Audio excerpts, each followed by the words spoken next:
Impact Wrestling is about to go live on Spike, or not live, but it's about to get the airways on Spike TV. Before I get to my review, I want to remind everybody, check that link at the in the description box. Help me convince the WWE and Vince McMahon himself to portray the Snake Roberts in the 2014 WWE Royal Rumble.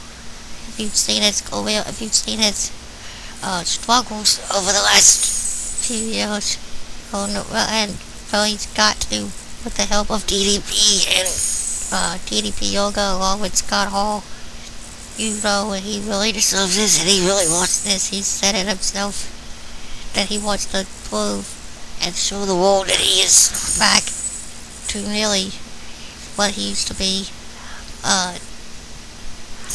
Like I've always said, he doesn't need to win or to do the best out of everyone, but he just wants the opportunity to show the world how far he's come and the great strides he's made to get himself back in shape. But now it's time for Impact Wrestling. We kick it off with Bully Ray and Tito Ortiz, who is now the newest member of Aces and Eights, walking backstage.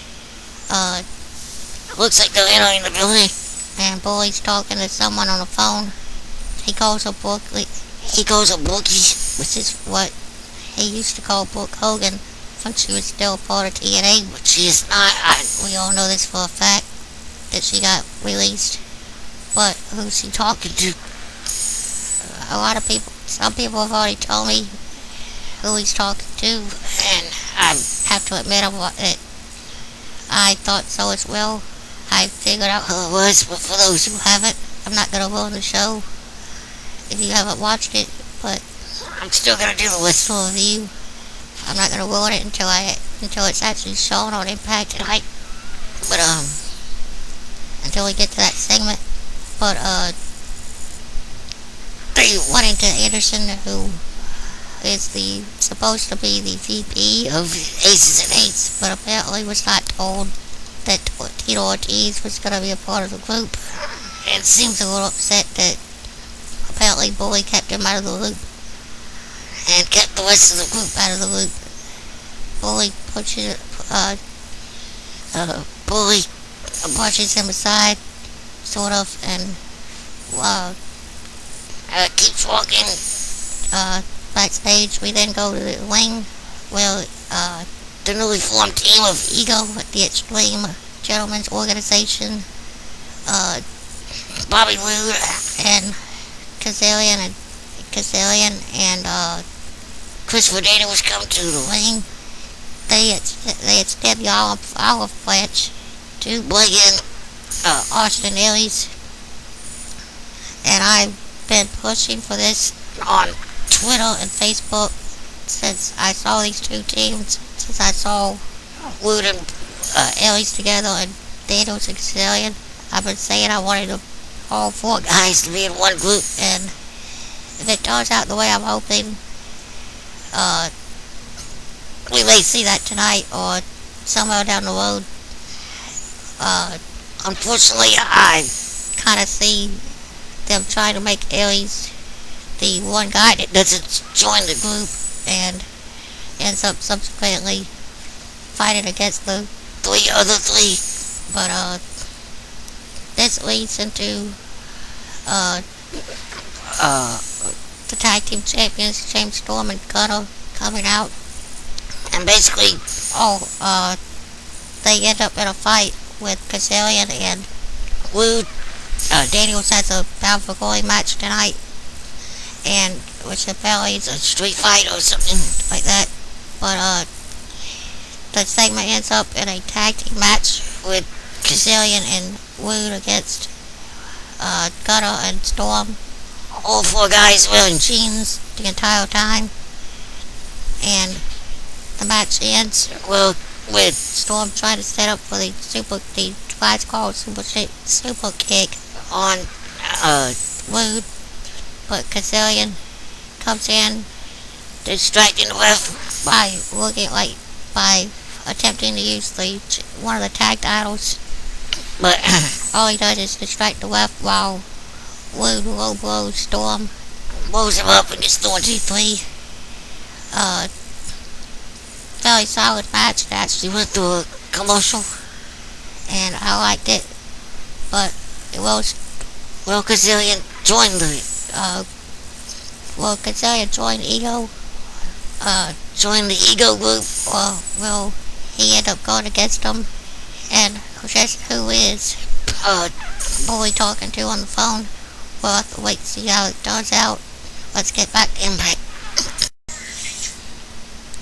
I forgot to mention it. It is Hardcore Justice Part 2. Continuing from last week. Manic gets a win over Sanjay Dutt, X Division champion. Manic gets a win over Sanjay Dutt. Very competitive match. Coming up next is the four-way street fight for the BFG series, featuring Christopher Daniels, Jay Bradley, Hernandez, and Joseph Park in a street fight.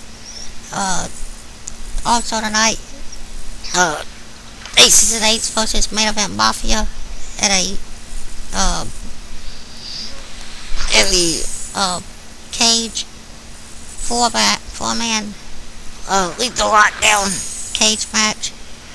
One man, whoever gets pinned in this match, will be gone from TNA. But right now, the Mafia is down 4-1. They're down one man. They need a fifth man going into the match. Not really sure who they're gonna pick. They tried to get Austin Aries on their side last week, and apparently he turned down Sting. And apparently they tried to get Tito Ortiz also, but apparently he is now with the Mafia. He is now with the Aces and Eights. And also tonight, Austin Aries says he will have a answer for the Extreme Gentlemen's Organization, known as Ego, the team of Daniels, Kazillion, and Wood, as to whether or not Aries will join the group. I'm hoping it will happen, but I'm kind of seeing TNA going a different direction, putting Aries against the other three. But the four-way street fight is coming up next. Should be interesting. Let's see how it turns out. Joseph Park pulls out a miraculous victory, which started out with what I thought was going to be what I wanted to see, but it ended up not being what I wanted to see, as Wood and Kazillion came out to help Christopher Daniels by taking out the other competitors in the match. This led to Austin Aries coming out, and it looked like he was joining sides with Ego by high-fiving Wood and Kazillion, who were on the outside. Once they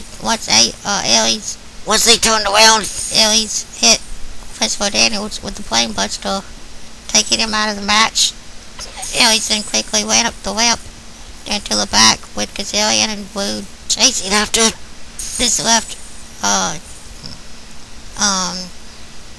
Jay Bradley and Joseph Park one-on-one, as Wood and Kazillion had already taken out Hernandez. It looked like Bradley was going to land with a pair of Brad's nuts, but it simply resulted in busting Joseph Park's open, which we all know causes him to snap.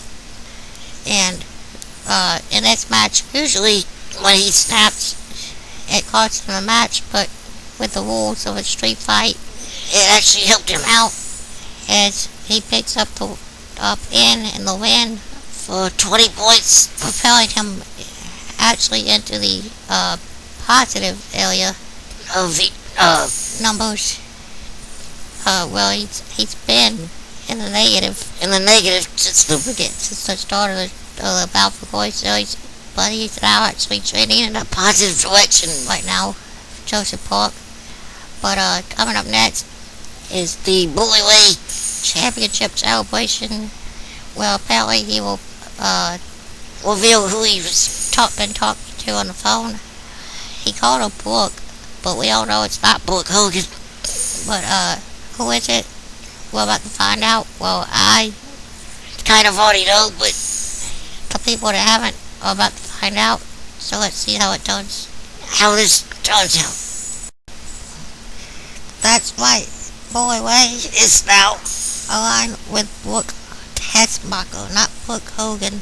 Brooke Tessmacher is now a member of the Aces and Eights, the first female member of the Aces and Eights. Along with the Huntington Beach bad boy Tito Ortiz on her side, and the World Championship around the waist of the leader Bullyway.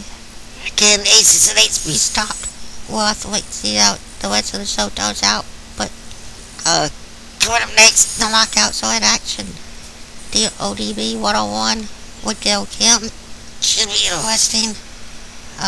Can't wait to see how it's gonna turn out. Let's get back to the show. Gail Kim gets a quick win over ODB. Well, it actually wasn't a quick win, but it was a win over ODB with a crucifix roll-up for the 1-2-3 over Gail Kim over ODB. But coming up next is apparently a main event. The Lethal Lockdown. Well, they've been saying 5-on-4 tag match, but this match was scheduled to be a Lethal Lockdown the last time I saw it. Last time I heard anything about it. But it could be changed, or it could have been changed to a normal match, but when it was first announced, it was supposed to be a Lethal Lockdown match, so I'm not sure what they're gonna do. Also, it's still 5 against 4. Main Event Mafia is still down 1 man. Were they able to get a 5th member? We're about to find out. The main event's up next. Who's going home? Somebody's gonna be gone from TNA Impact after this match. The losing team, my man that gets pinned, he's gone. Who's it gonna be? I have my ideas, but let's get to the match and see what happens. Part 2 of Hardcore Justice ends with a Main Event Mafia Sergeant at Arms Devon being eliminated from TNA Impact Wrestling. It looked like it was gonna be 4 against 5. Against the Mafia with 4 against the Aces and Eights 5, but just in the nick of time, AJ Styles comes out first to his Change My Ways song, and then transforming back into the phenomenal AJ Styles to join the Main Event Mafia after a very lengthy match, very lengthy fight, which was not Lethal Lockdown like I thought it was. It was a normal 5-on-5 match. It went a very long time. AJ Styles hits the Styles Clash on Devon to send him out of TNA Impact Wrestling. Aces and Eights is now down 1 man. How long will it be before they're all gone is the question. But that's the end of Impact Wrestling, and what's gonna happen next week. That AJ's back to his old ways and back apparently with the Main Event Mafia standing against the Aces and Eights. We'll have to wait to see how it turns out.